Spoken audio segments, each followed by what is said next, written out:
This video is brought to you by Restaurantware. In it, we're talking about pastry cutters, specifically this Pastry Tech pastry cutter. It's a stainless steel pastry cutter and blender that features a black handle and is approximately 4 3/4 by 4 inches.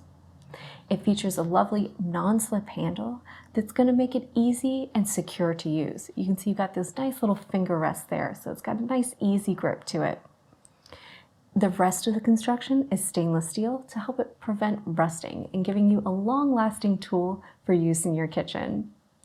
It features 5 blades, which are going to allow you to easily cut fats like butter, lard, and shortening into your delicate pastries. And those blades are curved for a nice, easy, smooth cutting motion when you're working. It's dishwasher safe for easy, quick cleanup. And it's great for making flaky crusts, but also for doing other things like mashing up potatoes.